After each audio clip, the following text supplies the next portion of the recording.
Selamat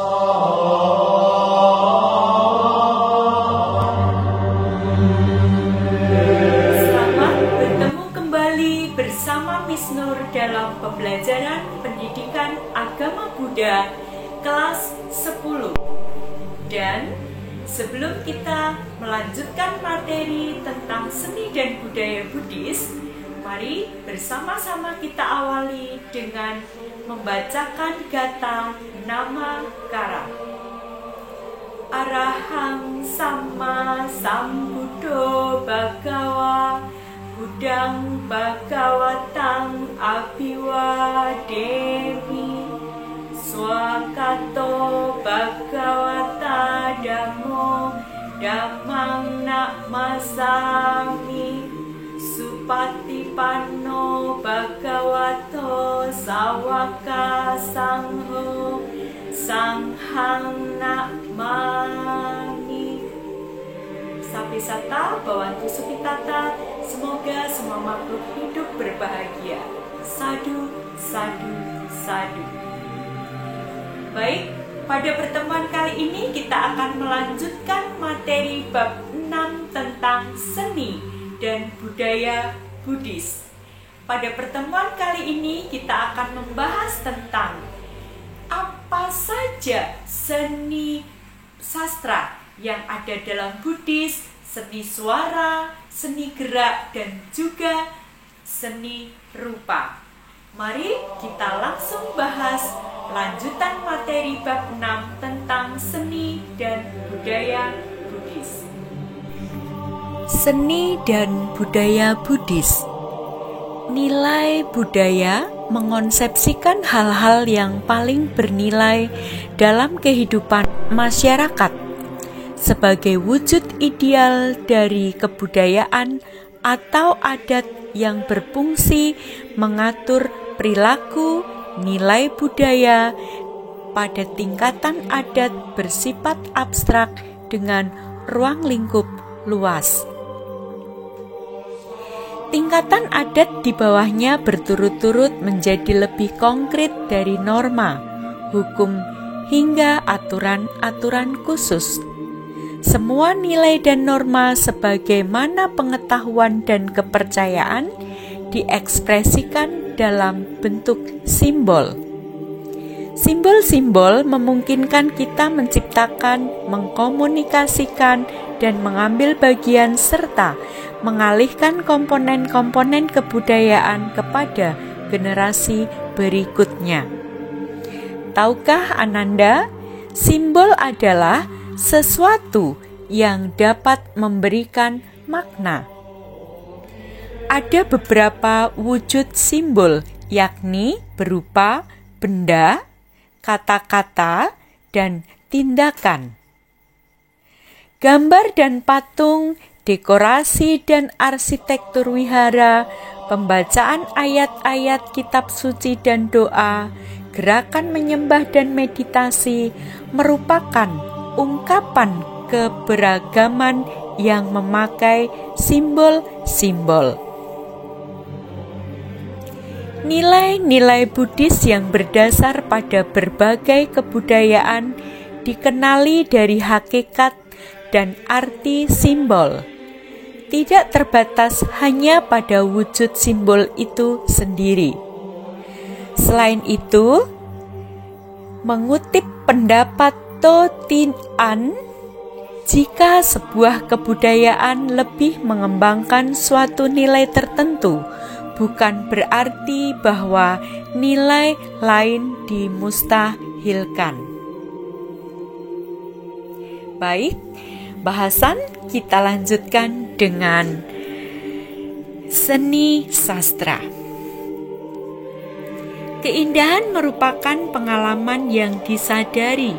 Keindahan itu dapat diungkapkan baik melalui kata-kata maupun melalui media lain. Dalam menyampaikan ajarannya, Buddha juga berpuisi, namun tentu saja tidak bermaksud menjadi penyair. Dan tahukah Ananda apa yang disebut dengan gata? Gata adalah ajaran yang diucapkan dalam bentuk syair. Adapun geya adalah khotbah dengan gaya bahasa prosa yang diikuti sajak sebagai pengulangan dan ringkasan. Para pujangga menulis tentang materi yang diajarkan dan yang bersemangatkan ajaran Buddha dengan gayanya sendiri secara kreatif. Karya-karya sastra itu sering dipandang sebagai tafsir ajaran menurut latar belakang budaya penulisnya. Buddha Carita misalnya adalah syair berupa epos yang ditulis oleh Aswaghosa mengenai riwayat hidup Buddha. Di Jawa, tidak ditemukan peninggalan naskah yang menjadi bagian atau terjemahan dari kitab suci Tripitaka.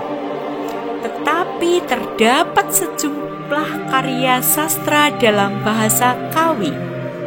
Karya sastra itu antara lain Sangyang Kamahayanikan, Sangyang Kamahayanam Mantrayana, Kunjara Karna, dan Sutta Soma. Ada yang berbentuk prosa, ada yang berbentuk puisi kakawin. Di Tiongkok dan Jepang, tradisi Zen mengembangkan syair-syair yang menunjukkan sejauh mana pencerahan itu tercapai. Kita lanjutkan pembahasan tentang seni suara dan gerak.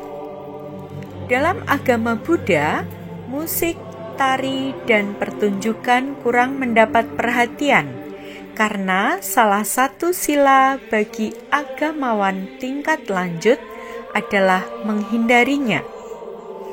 Menjelang saat parinirwana atau parinibbana, suara musik surgawi terdengar dari angkasa memuliakan Buddha Sakyamuni. Orang-orang pun menghormati jenazah Bagawa dengan persembahan tari, lagu pujian, dan juga musik.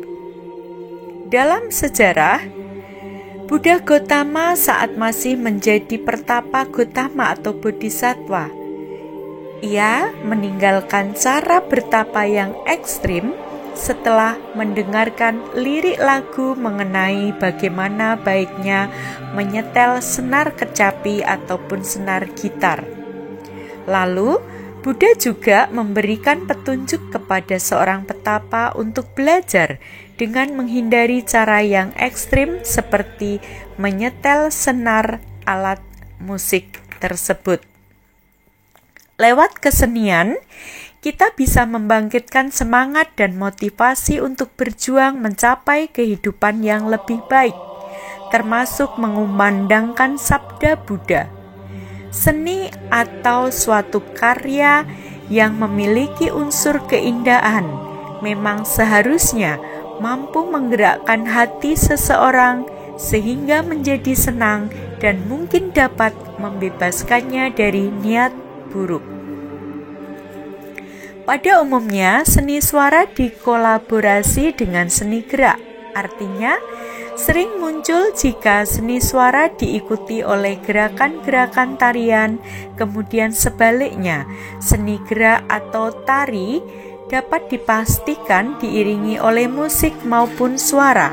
Hal ini tidak lain karena keduanya memang menjadi satu kesatuan yang saling melengkapi.